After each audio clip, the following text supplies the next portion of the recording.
Hello. So as Chris sort of mentioned earlier on, I am Steve. I run a little indie marketing agency based in Bordeaux, France. Ex-head of studio from Motion Twin. So I'm actually going to do that as part of my talk, so we'll get there in a second. I actually have a Romanian wife, and I find that Romanians tend to be funny people. So this is kind of the story of my life, having to follow him. My talk is not going to be funny like that. As you can see, I'm something of an Australian kangaroo riding, surfing, shark killing cliche. I live in France, eat too much cheese. I'm, as I mentioned, ex-head of studio from Motion Twin, so I was also like a marketing manager, user acquisition dude, production management, basically the do everything that the devs don't want to do guy. Prior to that, I used to do like telecommunications marketing, so it was much less fun. Motion Twin's been around for 17 years now. So when I came on board, they were doing free-to-play browser games, and I was brought on to help them transition over to free-to-play mobile games.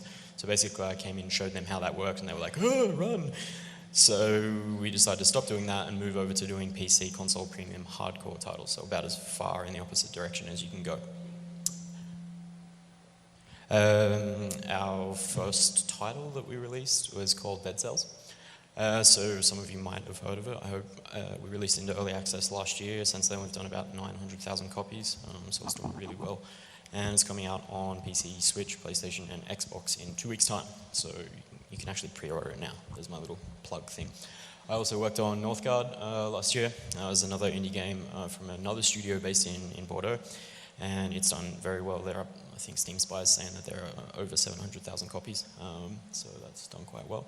And I also failed miserably on Shape of the World earlier on this year, so I actually know both sides, you know, overwhelming success and indie obscurity and scratching your head and wondering what you did wrong. So this talk is basically going to be about my perception that marketing, particularly in the video game industry and particularly in the indie scene, is quite unbalanced. I find that we spend a lot of our time talking about like the fourth P of the 4 Ps of marketing. So that's to say promotion. And marketing tends to get used as sort of this catch-all term to describe communication usually. When someone says, oh, have you started marketing a game? They mean, have you started sending keys to press? Which is not really all there is to marketing. So what I want to do today is sort of talk about the other 3 Ps, or the neglected 3 Ps of marketing. So what the talk is not about, it's not about getting press, it's not about contacting influencers, it's not about how to produce your game or how to sell it to platformers. It's not about that 4th P. So anyway, what's all this marketing crapola and the 4 Ps stuff anyway? Just to be perfectly honest, this thing doesn't really, it's not good for much because, you know, it's marketing, it's all just boring graphs and anything anyway. So marketing for me is just simply the study of how best to bring a product to market. You know, so it's about how to build a great game and get a bunch of people to play it. So you're all marketers, whether you like that idea or not, whether you're aware of it or not, and whether you're any good at it or not. And so marketing, you know, can be for profit, it can be really kind of ruthless and designed to make more money, or it can also be for non-profit and it can just be to get a good game out there. If you guys ever played Mandagon, great little Romanian game, it's free, it's like 45 minutes. They've got like 600,000 or 700,000 downloads, and they did some really cool little marketing initiatives with that to get their studio. So as I said, marketing is a lot more than communication. Like communication for me is a subsection of marketing. I think it gets a lot, like way too much attention. You know, so marketing is really about strategic thinking. It's about planning and working in a logical manner towards building something that someone would want to play. You know, not just the old, if you build it, they will come approach. So that gets us to the 4 like Ps of marketing, or marketing basics. So if there's anyone in here who's like a professional marketer, I apologize, this is all going to be revision for you. But if there are indies in there, I tend to find that this kind of stuff is like, wow, I didn't realize that this was actually a thing. So what are these 4 Ps? We got product, place, price, and promotion. So product, what are you building? You're building a game. Place, who are you building the game for? Like, how are you going to get it to them? Distribution, positioning of your game on a market. Price, how much is it going to cost you? And how much are you going to need to charge for it to get that money back? And then, of course, the overhyped promotion. How will you get that game in front of people? So when are you going to start sending keys to influencers? So I'll really only talk about that fourth P in reference to the first three and how you can leverage sort of choices that you make during you're thinking about like your product, your placement, and your pricing to help with the promotion. So applying marketing to video games is something that a lot of people seem to think is a bit of a, I guess, like a dark art or a dirty word. I gotta hold this up higher. Yeah, if you can't hear me, just yell. I haven't had to do public speaking for like 15 years. So yeah. So basically, marketing for video games, it's really just the same as it is for any other product. So the only difference being that, you know, marketing, video games are a cultural product. So there's a specific place for marketing. You know, marketing in itself is not really a creative pursuit. I mean, you can get creative, like guerrilla marketing and guerrilla communication and all that. But I mean, in video games, the real inspiration and the real drive comes from the creators, from the artists. And so marketing's not here to crush your dreams or, you know, steal your soul or anything like that. Marketing should help you, you know, help inform your design decisions, your art decisions, you know, actually the production of the game. But it should always be there to enable an artistic vision. It shouldn't be really getting in the way of it. I mean, sometimes your artistic vision might suck. You might be going to make, I don't know, Watch the Grass Grow game, and that's cool, but it probably won't make a terrible lot of money. So marketing might just say, hey, this is not going to make any money, so if you're going to make that game, good for you, but you're going to be eating 2-minute noodles for a while. So where do you start with all this? Well, you really are working at sort of changing a mindset and basically just bringing marketing, if not to the forefront, but just, you know, sort of it's there whenever you're making a decision. And you'll see as we go through these sort of like these 4 Ps here that it's you know, it's a real holistic approach to game production, and it's actually intimately intertwined with every choice that you make. So you can't really break it down into 1, 2, 3, and 4 Ps because they're all connected. You know, they're all part of a whole. Anyway, I'm going to do that because why not? And I've sort of changed the order. So if you've ever read a marketing textbook, then you probably look at this and go, oh, what's this guy on about? But I think it makes more sense to look at it this way for us in our industry. You know, a lot of industries start by looking for a gap in a market. They're looking for profit. They're like, okay, where can we scrape some money? And we generally seem to start with like a dream or like a drunken idea or something like that. So it's a little bit different. Anyway, let's get into it. Let me see if I actually have a useful slide here or not. Oh, wow, I made a list. So just a little aside, like a side note here. The first rule of marketing is just sell good stuff, sell good products. So, you know, if you're making an asset flip or, you know, it's a student project and it's buggy as and you release it onto Steam, and so you're one of the like 20 to 30 sort of crap games that come out every single day, then, you know, don't be surprised if it's not a financial success. You know, enormous amounts of time and effort go into building great games, as Nicolette could tell you, or anyone in who's made a game that's actually made some money or not made some money, because you can spend a lot of time and not make any money as well. So, you know, if you're a professional developer or you want to be one, then you're not just going to start coding and hope for the best. Actually, that's pretty much what we all do. But at some stage we start scratching our heads and thinking, there's got to be a better way of doing this. And so I'm not going to go over like the iterative process and how we can fail faster or anything like that. If you haven't already seen it, get on Extra Credits. They've got a great one on failing faster. But I mean, for us, with Dead Cells, we start with like a prototyping process. So it starts with like a bunch of game designs. We all bring our game design to the table, and then we all sit around and read them and go, ooh, this one's terrible. What have you done? Go back to the marketing corner. Or it might just be that someone will go home, build a little prototype and bring it in, and we'll play it, and we're like, oh, wow, this is great. Sometimes it doesn't work like that. Sometimes it just does start with a compelling vision. You know, someone who goes, you know what we're going to do? We're going to build a game with like anthropomorphic pigs, and we're going to defend a fireplace from these anthropomorphic pigs. It's going to be awesome. You know, and that's how Don't Starve got started. So for marketing, it really starts from the moment that you have that idea, the moment that you're saying, okay, what are we going to build? So for us, it was a rogue-vania game. So as soon as we had that idea, okay, we're going to build this rogue-vania, this mix between a roguelike and a Metroidvania, that's when the marketers swing into action. So what we're going to do is just a market analysis. We're going to go out and say, is there an existing market? Are there any other rogue-vania games out there? And the answer to that was, kinda, maybe. Rogue Legacy existed. There's a game called A Robot Called Fight. Chasm's about to come out in a couple of weeks, but there weren't a terrible lot of them. There are, however, a shit ton of roguelike games and a heap of Metroidvanias, and they're all kind of good. So, you know, that imposter feeling when you're doing your marketing analysis and you're looking at the top 10 roguelites and you're like, wow, Nuclear Throne, Risk of Rain, oh my god, this is going to be good. You want to go out and you want to find out who these people are. And then the fun part for the marketers is you get to play all the games.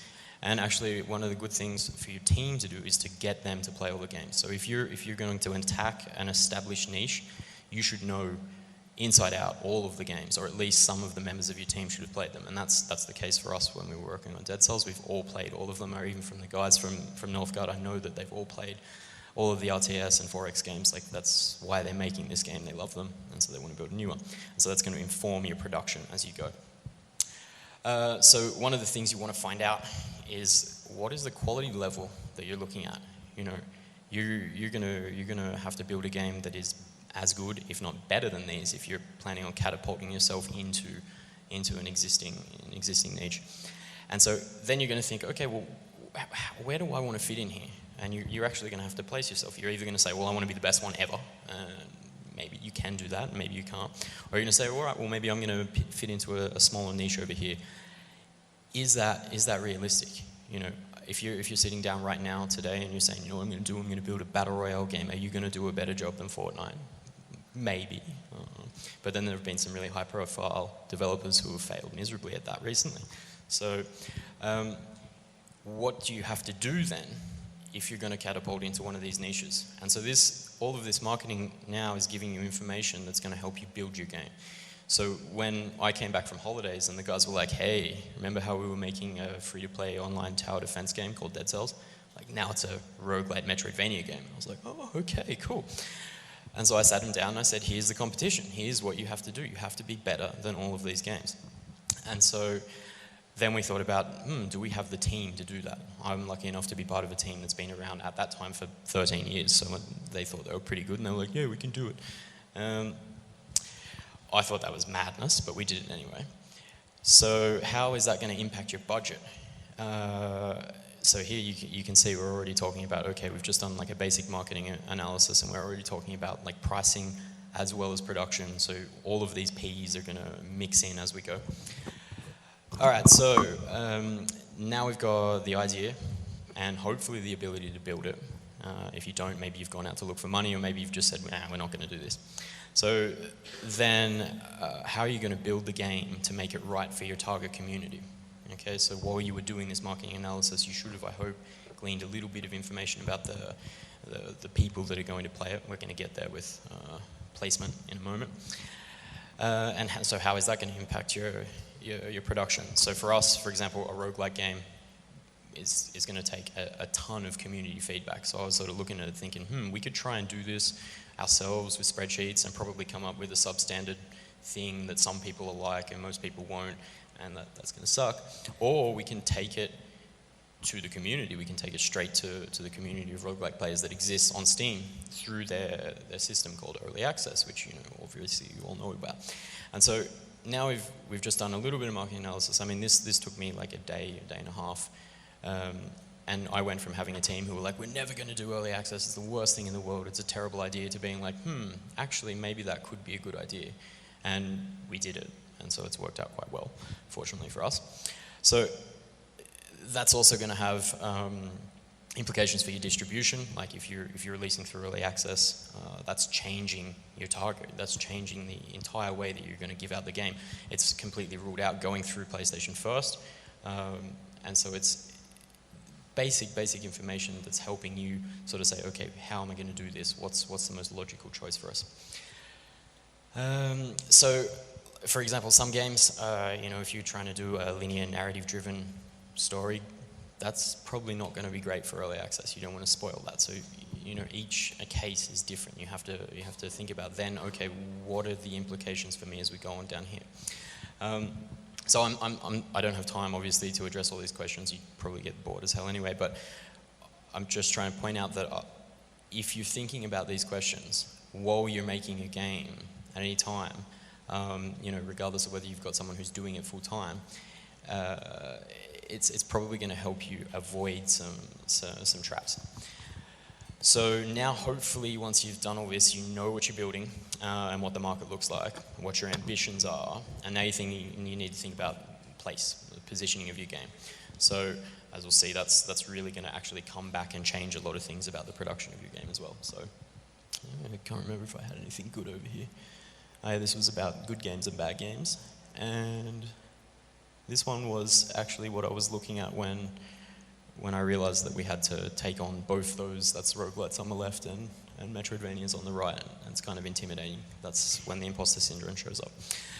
And so this is actually a good segue, because this is the question you're looking at when you're trying to figure out who's going to play your game. We have a terrible problem in our industry. This is just a snapshot of who visits our store page on Steam. So you can see they're all dudes. It's like 94% guys, and they're all young dudes, so that's really unhelpful. We know that we're building games probably for a bunch of young white males. Great. What's easier and better and more specific is building games based on genres. So at the end of the day, I don't really care whether you're a little green Martian. If you're into roguelites and into Metroidvanias, then I need to find out how to get my game to you. So where's my audience? And this is when we just do marketing. We're going to go find them. We're just going to go and slog through Steam pages, get on console and see what kinds of games are out there. And this is just basic marketing analysis. It doesn't take a terrible lot of time. You spend a week scrolling through pages and saying, look, this game came out here. Oh, this one's done well. And then you can come up with some ideas like how big are the markets. Obviously, a lot of this information can be tough to come by, especially with Steam doing their best to stop us from finding out that information at the moment.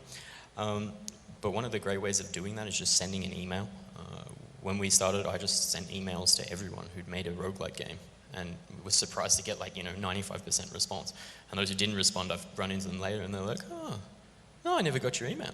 And then you ask them, and they tell you anyway. So we've got a great community in that sense. Generally, this kind of information you can get, and then you can sort of start to say, okay, well, this might be useful for me, or maybe this is going to be a tough one for me to crack into. So it's better for you to have those estimations than none. I mean, as a marketer, your job is to be extremely pessimistic.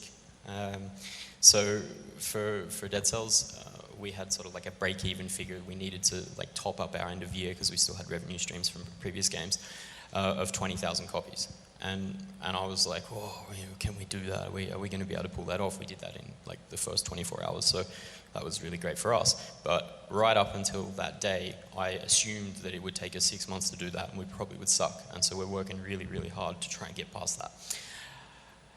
Okay, so now hopefully you've done a bit of marketing and you know where the people who are going to play your game are. What do they want? And here we go. What are their expectations? This is where we do some more marketing. We spent a lot of time reading reviews from players, watching videos of competitions games, and finding out what people do and don't like about the competition. So if you've got a snapshot of games that are similar to yours, and you're looking and you're saying, hey, well, all of these people think that it's too expensive for the amount of content that's there, maybe don't put it at the same price as these guys. So you can learn an absolute stack out of that kind of stuff. Again, positioning is going to change how you approach your production. If you find out, for example, that people really want to be involved in the development of a 4X game because they find that when they get to have a say in it, they come out with better balanced, I don't know, like AI or something like that, or a better diplomacy system. I doubt that, but anyway. That's going to allow you to then say, okay, well, how do we adapt our production to make our community happier about what we're doing? So now you do hopefully know, or you're getting to the point of knowing what you're building and who for. How can you make sure that you're on the right track? How do you actually know that you're building something that people are going to like? So, this is where it gets a little bit sort of subjective, and you can talk about game as a service becoming something that people are really enjoying and that kind of thing. But there are ways that you can actually just very quickly test and gauge interest of the public. So smoke testing is a good way. Do some GIFs, throw it out on the internet. I've got some friends at the moment working on a game called Square One. Game doesn't exist, but people love the GIFs. They've got like 5,000 followers on Twitter right now. So they're thinking about building this game, which is great. Focus groups. This is just basic standard marketing stuff. Bring in some people, some gamers who you think would be interested in playing the game. Throw game design ideas at them. Say, hey, would you like to try and play this game? Or if you're at the point where you've got a prototype, get them to play that game and test it out. Once you've got that vertical slice, keep testing it all along. We obviously did that with all of our games. Everything that we work on, we encourage the developers to get the game into hands of people as soon as possible, even if it is developer art, just to get an idea of how people are going to react to it. When you're sort of making a game, it can be tempting, I guess, to follow your gut and your intuition, and I think that's wonderful, and you can. I prefer the empirical method myself, imperfect as it may be. But when you're targeting a game, you can also think about, hey, how much am I enjoying this game? As a game developer, you're actually a consumer as well. Quite a lot of us in here, if I look around, there's actually a really good number of women in here, which is cool. But a lot of us fit right into that thing up there. So if you're a young white dude and you're really enjoying the game, chances are there might be a lot of other young white dudes out there, or whatever your demographic may be. Again, if you can do it some other way, then please do. Okay, now hopefully you're sure there's a market. All right, you know that these people want to play your game, and then how do you get it to them? Are you going to put it on PC? Are you going to put it on console, mobile, all of them at once? And how is that going to impact your production cycle? Is your team set up to do these kinds of things? These are things that Nikolai even mentioned that just now. He's gone to put the game on console, and that's taken 2 years to get it through PlayStation because, we built it in this strange tech, or perhaps the team's not set up to do it. We run into these kind of problems all the time. And if we think about this if we think about, okay, well, we need community feedback. Before we started with Dead Cells, we were just unknown indies. We'd done some stuff that had worked well in France online. So we thought, okay, we need the community feedback anyway. So we're not going to go to the console guys and ask for a bunch of money and then build it, underground and then release it in sort of like a standard console cycle, production cycle. We're going to go to the community, and in the process, that's going to allow us to build a following for the game. Considering like positioning, then you just go through all the standard stuff. When you're going to launch the game, again, do some marketing, get on there, find out what else is coming out. Please don't release your game in October this year. If you're planning on it, stop it right now. Hopefully you all know that Red Dead Redemption's coming out, and so I'm going to talk about promotion just for 2 seconds. Getting people, influencers, press, anyone to cover that, anything other than Red Dead Redemption for pretty much 2 weeks on either side of it, it's dead. It's not going to happen. So think about that kind of stuff. Again, I don't have time to go into detail on how to do all of these things. There are plenty of great videos out there on the internet, and I'll probably put some more information up on the internet myself. So then thinking more about positioning, how are you going to present the game to your audience? How are you going to make sure that the people who are looking, clicking on your pages, on your Steam pages, like what they see? This is, again, promotion stuff. How are you going to take advantage of your distribution channel's visibility features? So if you're going to release on Steam, why aren't you doing early access? Is it that your game won't let you? Okay. If you can't do that, how are you going to compensate for the fact that through early access you get all this bonus visibility? How, when you release onto console, are you going to get into those little PlayStation Plus boxes and all of the extra stuff that is available for you there? So again, promotion, these things are actually available on the internet. If you get to go into any of the PlayStation or the Xbox events, they've got great stuff on that. So once you know what you're building, who you're building it for, what those people want, how to reach them, and you're pretty sure that they hopefully like your game, you need to think about pricing. And this one is, in my humble opinion, the trickiest of them all. So I like to do it from the perspective of how much do you need to make are your ambitions realistic. So do some basic projections. Hopefully when you guys go to school, or if you've worked in previous lives, you learn a little bit about budgeting. But work out how long you think it's going to take you to build the game, and then times that by 4, and work out how much the game's going to cost you. I mean, 4 is my working thing with Motion Twin, depends on the company, but generally it's at least double. If you've looked and you've realized that it's going to cost you $20 million, maybe you need to think about that. Is it a good idea as an indie studio? Or maybe you think, no, actually, no, we can go and get that money because we've done a whole bunch of games before. So then you've got to think about what will the market actually accept as a price for your game. So what are the competition doing? Again, this is where you do your marketing. You go out, you fill up your spreadsheet, you look at all of the comparable games that are like yours, and you work out a basic sort of band of acceptability in terms of pricing. If you're going to try and double the price of your game in comparison to a nearly identical one on the store, will you get away with that? So what are the pricing expectations of people? Again, read reviews, check out in detail all of the people who have criticized the game that are similar to the ones that you're working on. And think about how you stack up in terms of like hours of gameplay. There are lots of games that don't really sort of fit into that standard model.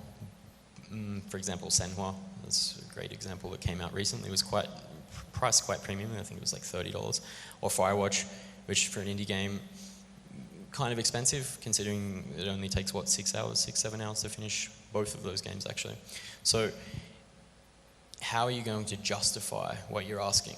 In the case of Senhua and Firewatch, they asked a premium price for their games, but the quality behind it allows them to get away with that. So when people come and they start saying, oh, there's only 6 hours gameplay, it's 6 fantastic hours of gameplay.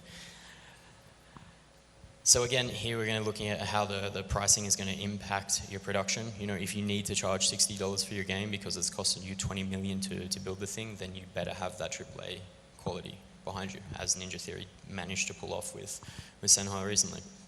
So you've got an idea of what the market will accept in terms of the price, the going price for games like yours, and now you know, or at least hopefully have a rough idea of how much you need to make back.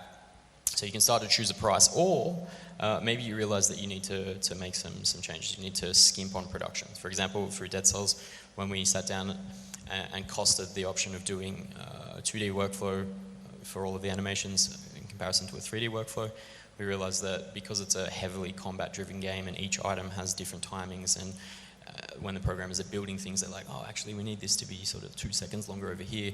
If we had to retake every single one of those by hand with our single artist at the time, it was just not going to be possible. We would have released the game in 2050. So we put a 3D workflow in, and the consideration of how much it was going to cost changed the production and allowed us to move forward faster. So, you know, if there's a shortfall, you could also say, hey, we're going to go and get some more money. You can call a publisher, you can, you know, do some VC raising or something. I'm not here to talk about that. But the idea is that if you've thought about these problems before you run out of money, then you're going to save yourself like a lot of lost hair, and you're probably going to be able to negotiate a better deal than you would if you were sort of charging around the GDC saying, hey, have you got any cash? Do you want to buy it? Do you want to invest in my game? They will take you for 50%, if not more. So hopefully you've got a clear idea of what you're building, where it fits into the market, your audience's ideal distribution channels, and a clear view of the pricing that your game needs to have to fit into that market. Now let's think a bit into the future, because a price isn't static. It's going to change. Everybody knows that discounting on Steam is something that is rampant. I actually have a slide for that here somewhere. Or not. Nope. Oh, there it was. Okay, so all of the flat bits are no Steam featuring, and all of the spikes are Steam featuring or Steam sales. And the little spikes are sales with no featuring, and the big ones are featuring. So when you're thinking about your pricing and thinking about pricing the game over its life cycle, you need to know that you have to protect the value of that game, basically to maximize revenue. But also to make sure that you're sitting in the right place in the mind space of your consumers. You know, so what are you signaling if after a month your game is 50% off? Maybe you didn't do something right. Maybe the quality is not that great.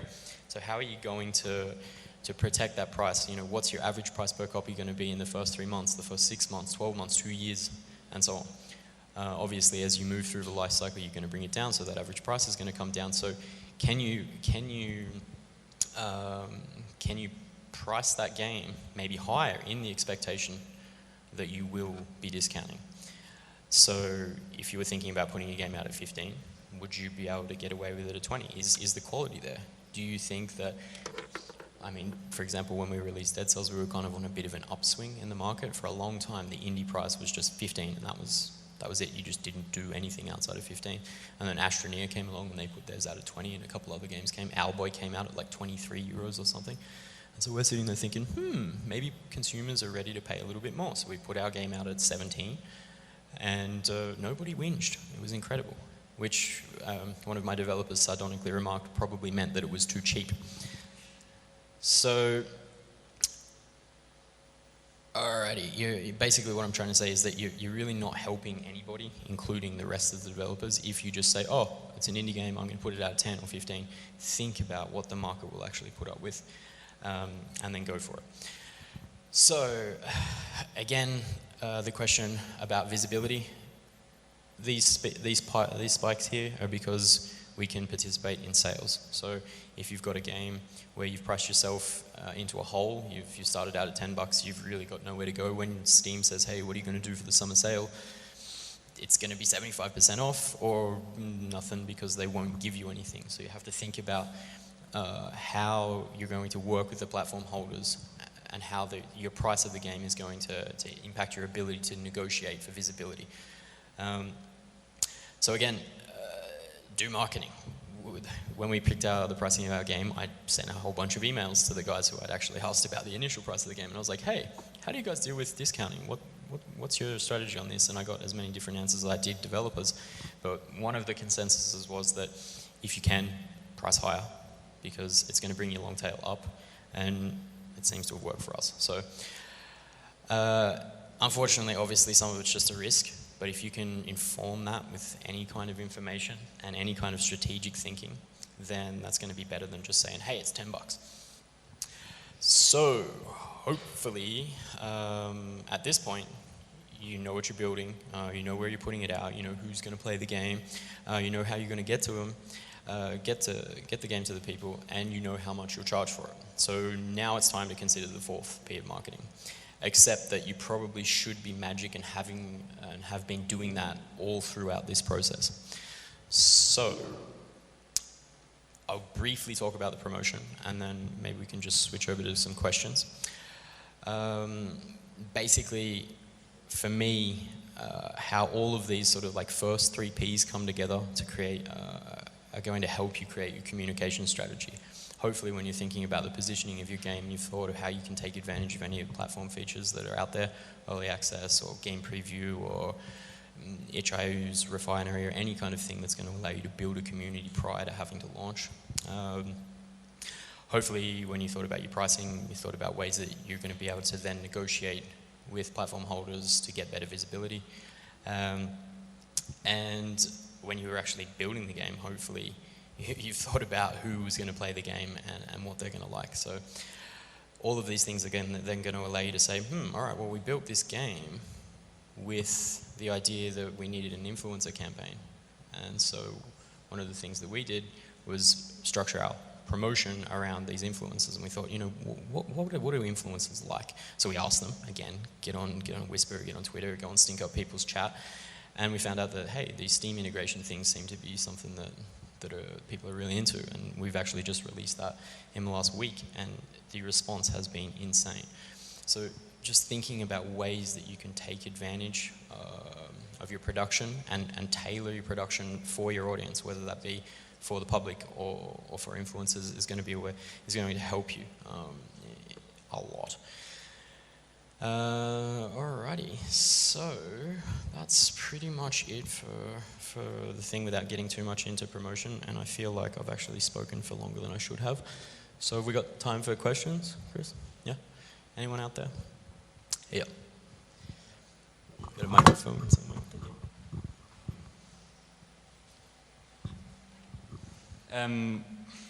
You mentioned how you look at criticisms and reviews of a competition to determine what you will do for your game, but how do you know if these criticisms or reviews are actually what most people think of the game, or if it's just maybe a vocal minority or something Yeah, like that. the old vocal minority question. I think you have to sort of play it on percentage in this, because we're sort of splitting hairs with that at the moment. We're sitting on like 94% overall positive, and we're trying to like fight our way back to get into that extremely positive over 95% thing. And so we have this argument in the office all the time, like, oh look, you know, this guy's saying this, but no, yeah, it's just one guy who was thinking it's better, back in the day. So I think it's a question about looking at the percentage of people who are involved in criticizing the game. If the percentages are negligible, then that's not going to be super useful. It's just statistics basically. If you're seeing that maybe 10% of people are whinging about something, take it into account.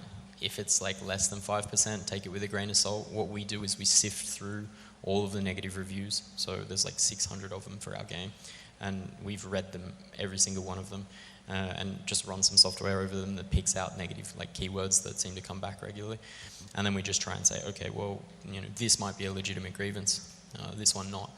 And then what we'll do is we'll take that back to the community through our Discord and say, hey, we read through all of the complaints that we could find, and what about this? What about this here? And then that's really interesting actually to see the response that we get. People will come back and say, that's just, people whinging about it. Or they'll say, yeah, actually we've been complaining about that for ages, but you didn't read our positive reviews where we said the same thing. So that's sort of a tricky one, but something that we just try to do and to deal with by actually getting involved and reading everything and going through it and thinking about it ourselves.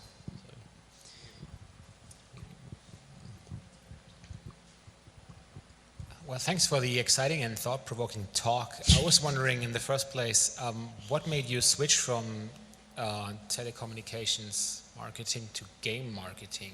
Can't be the money. No, it definitely wasn't the money.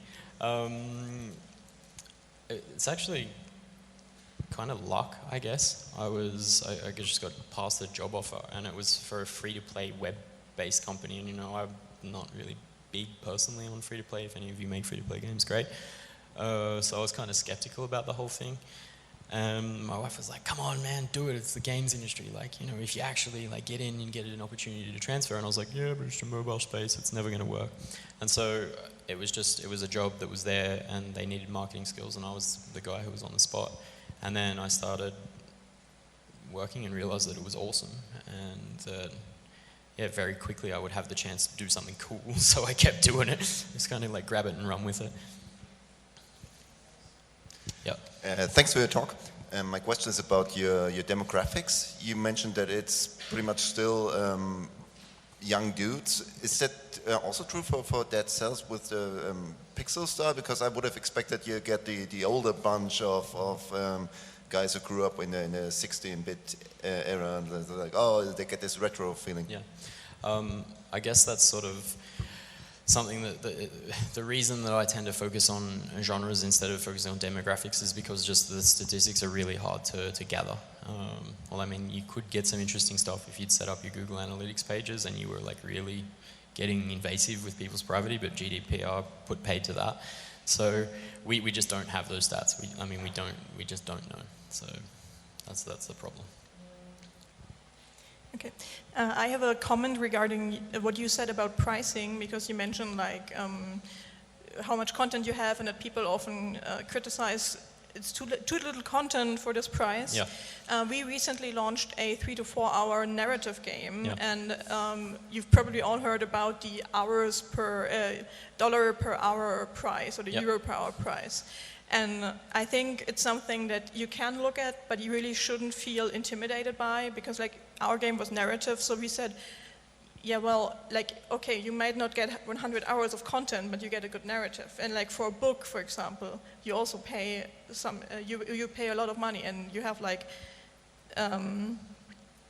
so I think looking at the dollar per hour ratio is okay, but I wouldn't put it up there when deciding pricing. Yeah, I mean, it's definitely something that we take into account, but at the end of the day, I mean, when you really look into this dollar per hour thing, people are just unreasonable, outrageously unreasonable. They play our game for hundreds of hours and then complain that it's too expensive, and you're kind of think like 5 cents an hour, that's pretty good, man. You're not going to get anything else anywhere for that, not even like a lolly, man. You chew it for 30 seconds. So we don't take it into account in terms of like the hour thing, but I talked about the game that I failed miserably at. We saw basically people wish listing the hell out of the game once it was available, but the big problem with the thing was that it was too expensive. This is a 1 to 3 hour experience for a particular niche, so we always knew it was going to be niche. We didn't expect to be doing hundreds of thousands of copies, but the price was too high, and so they wish list, and when we discount, they buy. So it just says to us, okay, well, if we had to put that price at a lower position, then we would have got better. So it's again, there's no perfect science to this. I don't think. Like at the end of the day, it's an experience that you're having. You're reading a book or you're playing a game. You're getting something very personal out of that, and so people are willing to put different prices on it. But if you're charging $50 for a 5-hour game, you're probably going to find that's prohibitive, and that's just a question of like price elasticity. What will people accept before that elasticity snaps back? And so I think Senwa, for example, like, I know that I didn't buy it until it was like 25% off or something like that, because I was kind of like, yeah, I'm a tight ass, so yeah, I'm going to buy it when it's cheaper. But definitely something you need to take into account when you're comparing your game to other games. Like one of the things that's been really interesting for us right now is that Dead Cells, when it comes out on console, will be €24.99 and dollars. So it's quite an expensive game. We've sort of positioned it here, knowing that we're going to discount the game. Most people will buy it when it's 20% off or whatever. And so we're running a 20% off pre-order and saying, hey, get it while it's $20. And then we go and look on the Switch, and Hollow Knight's on the same page, and it's $15 just for the game. And these two have been, rightfully compared, given that ours has got Metroidvania influence and theirs is a pure Metroidvania game. So we're sort of sitting there going, are we really like pushing the envelope too far? Is our game worth $25? Or are we just like trying to price gouge people? And that's a question we're about to find out. We've got 2 weeks to figure this part out ourselves. Hey. So you're leaving early access in what, 1 week, 2 weeks? 2 weeks. Yeah. Okay. Cool. First, good luck. And Thanks. And I've played the game and it's nice, and I'm looking forward to that. And I was just wondering, do you have like an idea about like what the active development lifespan is going to be approximately, or are you just going to sort of watch the statistics and play it by ear? Well, that's a really interesting question. So we're having this discussion at the moment internally, looking at other games that are coming out. So notably like Hollow Knight or Enter the Gungeon or other comparable titles. And what we're noticing is, and I sort of brushed on this briefly, is that this game as a service model thing is really catching on. And it's kind of strange because they're premium games as a service. Enter the Gungeon, you buy it for what, $15 at the moment, but then you're getting upgrades years after they've just like relaunched a complete new version of the game in terms of all the balancing and everything, with an animated trailer that would have cost like, I don't even want to know how much. So I think from my perspective, if you are keeping a player base that clearly love the game, I mean, once you start talking about a certain number of sales, engaged and offering them more content, they will come back to it regularly, and they'll keep talking to their friends, and you keep expanding that reach. Estimating the actual lifespan, play it by ear. That's, yeah, we look at it and we'll say, okay, well, we'll build extra content until we realize that it's getting close to being not profitable, and then we'll stop.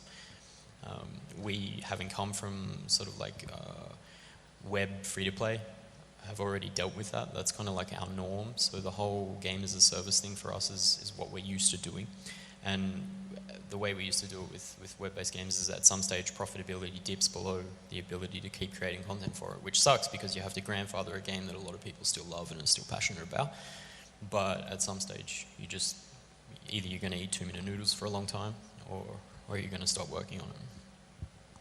Just quickly to that, I think the games as a service model is something which works specifically well for roguelikes because they're based around multiple playthroughs. Yeah. Well, I mean that's a great point. I mean, you're not going to be doing the same thing like Father Sales or some of these shorter narrative games or Shape of the World that we just released. There is just no more content after that, and so that comes back to what I was saying about doing estimations about how much you're going to have to make is this game going to be viable? I mean, you can put it out as a passion project and maybe long tail it over a couple of years, but if you're a professional game development studio that has to have like a war chest for your next game, it's just not a viable option. Another one up the back there, and in the middle, maybe middle and back there. Hello. Yeah. I have a question on the pricing. Yeah. What you could think of the price before the release and say, okay, would be the perfect price, or you could change after the release the price and find the best price. What would you recommend? How often should the price change? It be maybe 2 weeks, 1 week, or day by day, or even inside a day, some hours, or what would you recommend? How often? How can you find the right price? Yeah, I'm sure that there's some guys from like high-level mobile companies that would have very strong opinions about that. They practice like variable pricing for different cohorts and all this kind of, what I would consider to be pretty abusive stuff. Personally, I think that if you're changing the price of your game anything more than every 3 months, you're taking the piss, because you've clearly done something wrong. So for me, it's about it's kind of a moral question. It's about respect for your player base. If you've got a certain number of people who have bought it, particularly if you're going from high to low, if you've got a certain number of people who have bought it at this price, and then 3 days later you're like, oh, you didn't buy enough, so we took 50% off, those people are going to rightly feel a little bit screwed over. So for me, I try to keep that not very regular and always accompanied with something that's like justifiable. Like when we are increasing the price, we increased the price of the game twice during our early access. So when we went from 17 to 20 bucks, we released it with a major update. When we went from 20 to 25, we did it right after having done a 40% discount for the summer sale. And having really communicated to everyone saying, hey guys, the price is coming up, if you've been thinking about getting it, make sure you get it now. And also with the promise that, hey, there's another content edition coming in a couple of weeks with as we come out of early access. Oh, and by the way, we're going to do this free DLC 6 months down the track. So it's always about making sure that the player has value there. If you're going to increase the price, and if you're going to decrease the price, it's about making sure that you respect the people who were your early adopters and who did get in and pay that extra money. We had a little bit of a stuff up with that when we launched the game, where someone entered the wrong price for one of the countries, and so then we had to oh crap, go and change that. And we just gave out the soundtrack to everybody who was impacted by that, because you have to make sure that you treat people fairly when you've stuffed up. Like if it's your fault, put your hand up and cop it, basically.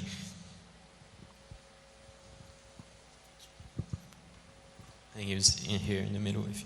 There he is. Cheers. Thanks for the great talk. I didn't quite hear what you said about influences. What did work for you? That was just to mention. I was sort of thinking about the ways that you can modify your production to take into account marketing goals. And so one of the things that my team was really fighting for was that we'd been sort of looking, sort of saying to ourselves, how do we get these influencer people to play our game? It's quite often it just seems to be random. Like the stupider your game, the better it's going to perform with influencers, because they need entertaining stuff. But that's not always the case. They do play high quality games. Everyone covered Senua, everyone covered Firewatch, and so on. And so we're just looking for ways that we can increase that engagement. And we came across this Twitch integration thing, where basically you can build, in our case, we're just reading the chat and allowing them to plug in commands that then respond in game. So you create sort of this back and forth between the streamer and the player. And then we use that as a carrot, and we just say, hey guys, we built this thing. We know you streamed our game for ages, 1.5 years ago when we came out of early access, but we really hope that you'll have a look at it. And every single one of them has been stoked. They've said, wow, this is cool. And so it's just thinking about ways that you can tweak that production for marketing purposes, for marketing goals. Right, cheers. No problem. Maybe one more up the back. One more question. Hi. You didn't really talk about branding. So, for example, if you're a big company like Rockstar, Bethesda, yeah. Your name, because your track record helps. But For example, if at the opposite side you're a small indie company starting, you have no track record, how would this affect your marketing strategy? What would you need to do in this kind of case? Yeah, well, I mean, that's all going to be under that fourth P, a lot of it. I mean, obviously, you're going to be thinking about when you're building a game, okay, you're an unknown indie studio, what type of game should you be building? And more like higher level strategic, like pre-thinking. But if you're really like set on making a particular type of game, you're like, all right, I'm going to do this. How can then we, from a promotional perspective, overcome just the fact that we're invisible? Like for us, early access was one of those things. Like the main driver behind doing an early access was to get that feedback from the players. But on my side, from the marketing, I was like, this is going to be a great way to build that community. So I'm kind of sad to see that Greenlight's gone now. That was a great way for us to get like a whole bunch of free stuff.